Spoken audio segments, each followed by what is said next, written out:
हसन रजा पाशा साहब, एक तो ये 780 ये जो दहशतगर्दी की जो भी ये है, ये अब हम ऐसे लगा देते हैं, जिस पर मर्जी लगा देते हैं, तकरीर की है, ये इंसाइट किया है, ये किया है। इसको किस हद तक समझते हैं कि इसका जो इस्तेमाल है वो बड़ा लेजिटिमेट हो रहा है? और सेकेंडली, क्या आप समझते हैं कि जो स्पीकर साहब ने एक्शन लिया है वो अब मुनासिब है, या जिस तरह वो अज़र सिद्दीक साहब शिकवा कर रहे हैं कि he should have done more to restore या प्रोटेक्ट दी जो प्रेस्टीज ऑफ दी पार्लियामेंट?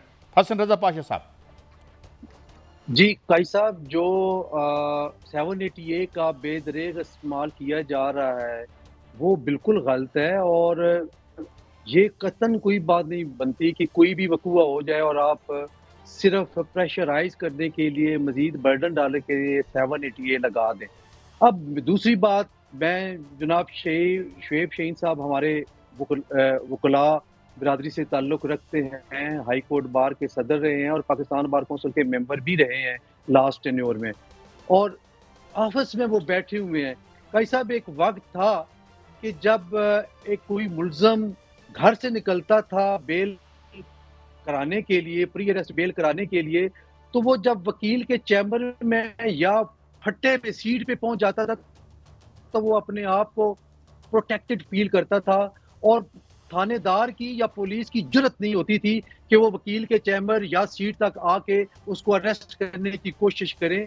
और उसमें एक रवायतन भी ये ख्याल रखा जाता था कि वकील का जो चैम्बर है वो गोशा आफियत है, वहां पहुंच गया तो उसको प्रोटेक्शन मिलेगी, चाहे वो कितने ही हीनियस क्राइम में मुलव्वस हो। लेकिन अफसोस ये है कि जिस अंदाज में शुएब शाहीन साहब के चैम्बर में, उनके ऑफिस में, वहाँ क्लाइंट्स मौजूद थे और जिस तरह मैन हैंडलिंग की गई, हम उसकी मजम्मत करते हैं। और हम ये समझते हैं कि ये एक ऐसा कदम है जो कि पूरी वकला अच्छा साहब, ये तो हम पार्लियामेंट की तौकीर की बात कर रहे हैं और वकला की तौकीर की बात कर रहे हैं। निज़ाम इंसाफ के लिए हुकूमत कानून साजी करने जा रही है। आज एक बिल पेश हुआ है सुप्रीम कोर्ट के जजेस की तादाद बढ़ाने का, और साथ साथ एक आइन साजी जो है वो भी आइनी तरमीम लाने की भी कोशिश की जा रही है। तो क्या ऐसा अगर है तो होता है तो क्या कोई वकला अदलिया के साथ यकजहती करने के लिए बाहर निकलेंगे? कोई वकला तहरीक नजर आ रही है आपको?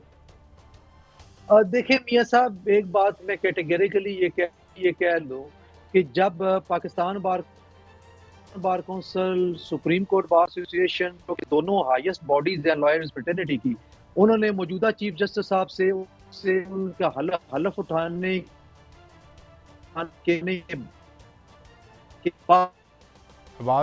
बाद जब कि आप ये जो पेंडेंसी है सुप्रीम कोर्ट में और हाई कोर्ट में, वो खत्म करने के लिए जजेस की तादाद में इजाफा करें। लाइव चल रहा है, 5 साल मैं थोड़ा सा, हसन रजा पाशा साहब, बड़ी अहम बात आप कर रहे हैं, मगर कुछ थोड़ी आवाज़ में आपकी तरह देखिएगा, खलल आ रहा है। इतनी देर में मैं इन करता हूँ। अदर सिद्दीक साहब, यही जो सवाल है और जिसका हसन रजा पाशा साहब एक इस आवाज़ की ख़राबी की वजह से अधूरा, मैं उनसे जवाब भी लूँगा मजीद। ये जो कानून साजी है वो कह रहे हैं कि जो हमारी लॉयर्स की टॉप बॉडीज़ हैं उनका भी ये मुतालबा था। क्या इसी को मद्देनज़र रख के जजेस की तादाद बढ़ाई जा रही है आपके ख्याल में? और ज़ाहिर है यही सिलसिला होगा, मगर आपकी राय क्या है? अब बहुत शुक्रिया। इस पे मुझे अपनी बार काउंसिल से एतराज है, मसनद एहतराम। जजेस पैक किए जा रहे हैं, यानी क्या ये तादाद आज से चली आ रही है? और वैसे भी सुप्रीम कोर्ट में तो केसेस जाते हैं, अगर डिस्ट्रिक्ट कोर्ट से अगर तादाद आए तो वो 3% के करीब है। अगर तादाद बढ़ानी थी तो आप बढ़ाते नीचे से। अभी तो जजेस पैक है ना। अब यानी हमारी हुकूमत जो है ना अपनी मर्जी के जजेस चाह रही है, जो कि अपॉइंटमेंट ऑफ जो कमेटी है वो जुडिशल कमीशन में तादाद उनकी सबसे ज्यादा है। और और वो वजह क्या हुकूमती है ना, अटॉर्नी जनरल बैठा हुआ है, फिर वजीर कानून बैठा हुआ है, पाकिस्तान बार काउंसिल के नुमाइंदे चले हमारे यहाँ, लेकिन वो जो कि तादाद इस वक्त हुकूमती नुमाइंदों की ज्यादा है उसके अंदर, तो उसका एक असर तो है। फिर वो एक और अब जो अपना रिटायर्ड के हवाले से हैं वो उनके साथ है, तो तादाद इस वक्त ज्यादा है उनकी। अभी हाईकोर्ट कहनी, अब हाईकोर्ट में जो ऑलरेडी जजेस है पहले वो तो फिल कर लें। तो हाईकोर्ट के जो तादाद पहले वो तो अजहर सिद्दीक साहब, बात तादाद तक नहीं है, बात तो उसके आगे तक है। कोई आईनी तरमीम भी लाई जा रही है जिसमें सीनियरिटी का इशू भी आएगा, जिसमें जो है वो दीगर इश्यूज जो हैं वो भी डिस्कस किए जा रहे हैं। अगर सीनियरिटी का मामला आता है तो फिर आप देखते हैं कि आगे आने वाले चीफ जस्टिस जो हैं उनकी अपॉइंटमेंट का भी मसला हो सकता है। अच्छा, पहले तो ये जितनी भी जजेस की तादाद बढ़ाई जा रही है, इंशाअल्लाह अज़ीज इसको चैलेंज किया जाएगा, what ever it is, logic reasons के ऊपर आकर किया जाएगा। ये टाइम नहीं है। और पार्लियामेंट में देखें ना डिस्कशंस हो रही है, हमारे बंदे उठा लिए गए, पार्लियामेंट के अंदर जाने नहीं दिया जा रहा, और ये पैक वाला जो मामला है इसको सख्त मुखालफत करते हैं। अब अगली बात है आईनी तरमीम की, ये उसी लिए तो उठाए गए हैं लोग। 7 ईडी के पर्चे किस लिए गए हैं कि वो जो 2/3 अक्सरियत चाहते हैं, जस्टिस काजी फाइसा ने आके तो कह दिया, बड़ा कुछ कह दिया उन्होंने, उनकी बात में यकीन कौन करता है जस्टिस काजी फाइसा की बात पे? अगर ये था तो कहते हैं हुकूमत को भी नोटिफाई करो, अभी जनाब अगले चीज जस्टिस को नोटिफाई करें। कहाँ किया बता दें, आपके सामने मुझे बता दें कहीं अगर नोटिफाई किया तो आपको नजर आ जाना चाहिए। बिल्कुल कहीं नोटिफाई नहीं किया उन्होंने, और आप बढ़ा गया, वो भी खतरनाक तरमीम है। वो भी जज, वो भी क्या है कि सुप्रीम कोर्ट मर्जी के जजेस चाह रही है, और ये बात आम है, हमारी बार काउंसिल बार एसोसिएशन में ये बात होती है कि 10 वर्सेस 7 थे, तो उसको आवाज़ मेरे ख्याल में कुछ टेक्निकल। मैं दोबारा आपकी तरफ हसन रज़ा पाशा साहब आता हूँ। अदर एक खौफ की फ़िज़ा है, और अब ये कह रहे हैं कानून साजी, और इससे पहले आप देखें पंजाब में ये कानून हुआ, ये जो हद तक के इज़्ज़त का था, हालांकि already they are in place, 6 महीने में फैसला करें। इस तरह लगता है कि जो हमारी रूलिंग इशराफिया है बड़ी खौफजदा है, बड़ी जल्दी में है, पैनिक मोड में है, कंट्रोल कर नहीं पा रही, या किसी खौफ में है। क्या नफ्सियात लगती है आपको हसन रज़ा पाशा साहब behind all these desperate acts? कई साहब, जो पंजाब में कानून साजी की गई उस हवाले से भी, और जो रिसेंटली इस्लाम के हवाले के वहाँ पे इज्तिमात करने पे पाबंदी लगा दी गई, और ये कहा गया कि अगर किसी ने कोई इज्तिमा करना है तो वो डिस्ट्रिक्ट मैजिस्ट्रेट स्टेट से इजाज़त लिए बगैर नहीं कर सकता, और बड़ा काफ़ी कुछ उसमें। तो उसमें भी आर्टिकल 16 जो कॉन्स्टिट्यूशन ऑफ पाकिस्तान का है वो उससे मुतसादम मुझे नज़र आ रहा है। तो यकीनन वो भी चैलेंज होगा। ये कुछ इस तरह से इक़दामात किए जा रहे हैं कि ताकि कुछ हुकूमती जो कॉरिडोर्स हैं उनमें कुछ बेचैनी सी ज़रूर नज़र आ रही है। मैं समझता हूँ कि इन हालात में हम पहले ही सेक्शन 144, 16 MPO, 3 MPO के खिलाफ हैं। ये कहते हैं कि ये सिर्फ और सिर्फ ये कदगन लगाने के लिए जो आइन में बुनियादी हकूक दिए गए हैं उनको रुकावट पैदा करने के लिए, उनको रोकने के लिए इन दफात का इतलाक किया जाता है। इसी तरह ये कवानीन भी उसी का एक हिस्सा है। तो ये भी मेरा ख्याल है कि इनको भी ज़रूर ख़त्म हो जाना चाहिए, और ये आइन के खिलाफ इनको करार दे देना चाहिए।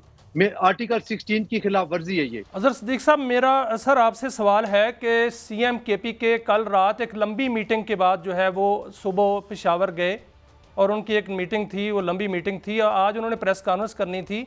आप तहरीक इंसाफ का हिस्सा हैं, प्रेस कॉन्फ्रेंस क्यों नहीं की उन्होंने आज? बहुत शुक्रिया। मेरे पास इसकी इंफॉर्मेशन तो नहीं है, लेकिन इमरान खान साहब ने बात बता दी है। उन्होंने कह दिया है कि इस वक्त एस्टैब्लिशमेंट से का कोई बातचीत नहीं होगी। तो आप समझ सकते हैं इससे क्या हालात और वाक़यात हैं। हमारे यहाँ देखिए, सिविल सुप्रीमेसी जब तक नहीं होती, सिविल इदारों की फ़ौक़ियत नहीं बढ़ती, तो ये मामलात रहने हैं। हम नहीं चाहते कि हमारे इन इदारों की सिविल फ़ौक़ियत की, जमहूरियत की एक बुनियादें मजबूत हों। हम जिस तरीके से इन चीज़ों को लेकर चलना चाह रहे हैं। सिद्दीक साहब, इस सारे वाक़े के पस मंज़र में गवर्नर राज की बातें हो रही थी, इसकी क्या कानूनी हैसियत है? ये उस पर भी जरा थोड़ा रोशनी डाल दें। देखिए, गवर्नर राज के लिए अगर आपने आना है तो आइन के आर्टिकल जो इमरजेंसी प्रोविजन है, अगर आप उस पर चले जाएं 232 से लेकर आगे, अगर उन तमाम प्रोविजंस का सामने रख कर देख लें तो गवर्नर राज का तो चांस ही कोई नहीं है। और उसके लिए ना हालात और वाक़यात ऐसे हैं, क्या हुआ सूबे के अंदर ये भी समझना चाहेंगे। उससे ज़्यादा तो हालात पाकिस्तान के सारे हालात ख़राब हैं। बलूचिस्तान में कितने हालात ख़राब हैं, अपना सिंध के अंदर कितने हालात ख़राब हैं, पंजाब के अंदर बता दें, पंजाब के अंदर गुंडागर्दी, कच्चे के डाकू तो पकड़ नहीं सके आप। तो गवर्नर तो यहाँ लगना चाहिए ना पहले, यहाँ पर यहाँ कारण जी मुल्क की मईशत तबाह हो चुकी है। तो वो गवर्नर आज अगर कोई भी लगेगा, आपको याद है गवर्नर सलमान तस्वीर के दौर में भी लगा था, चैलेंज हुआ था, अब भी अगर कोई लगता है वो कोई नहीं, ये सिर्फ ड्रामे हैं बताने। और याद रखिएगा, ये जजेस की उम्रें बढ़ाना, एक्सटेंशन करना, अपना 65 से 68 साल करना, भी और क्या चाहिए आपको जजेस का? क्या है क्या ऐसी खास बात? क्या है, क्या चाहते क्या है, और जजेस को कबूल नहीं करनी चाहिए इन अच्छा, सब मैं चीजों को। एक तो सवाल पाशा साहब यही आपसे करूंगा, ये ऊपर से कंट्रोल करने की जरूरत और नीचे से आपकी मैशत की रग देख लें। आपके डिप्टी प्राइम मिनिस्टर जो है वो IMF के साथ डायरेक्ट उस पर कह रहे हैं जी ये हमें डिफॉल्ट करवा रहा है, उधर हमारी ये सूरत हाल है, और इधर ये ऊपर ये और ये गवर्नर राज वाली जो बात है, do you think it will be an appropriate, या ये क्या कॉल्ड फॉर है या अनकॉल्ड फॉर होगा, जिसकी बातें हो रही हैं, र्यूमर है, अभी हकीकत तो नहीं बनी। जनाब पाशा साहब। काई साहब, बात ये है कि गवर्नर राज नहीं लगना चाहिए, लेकिन जो हमारे ये दोस्त हैं पाकिस्तान तहरीक इंसाफ की, उनको भी सोचना चाहिए। जो ज़बान इस्तेमाल की KPK के वज़ीर आला साहब ने, आप उसको देख लें। आपको बड़ी मुश्किल से कितनी तगदो के बाद एक इजाज़त मिली और आपने जलसा किया। लेकिन पाशा साहब, कानून तो मौजूद है ना गवर्नर राज का, और अगर हुकूमत लगाना चाहे तो लगा सकती है। सदर साहब की परमिशन होगी या असेंबली से करारदाद पास करना होगी, क्या होगा सर, इस पे गाइड कीजिएगा। मियां साहब, वो बिल्कुल मौजूद है, ये गवर्नर राज लग सकता है, लेकिन उसके मुहर्रकात होने चाहिए, कोई रीजनिंग होनी चाहिए। अगर ऐसी कोई रीजनिंग नहीं है, लेकिन यहाँ पे बड़ी खतरनाक बात है कि आप डे 1 से वजीर आला KPK की स्टेटमेंट्स देखे जाए, आखिरी जो जलसे में उन्होंने तकरीर किया वो भी देख लें। वो शदीद तरीन टकराव की पॉलिसी पे अमल दरामद है।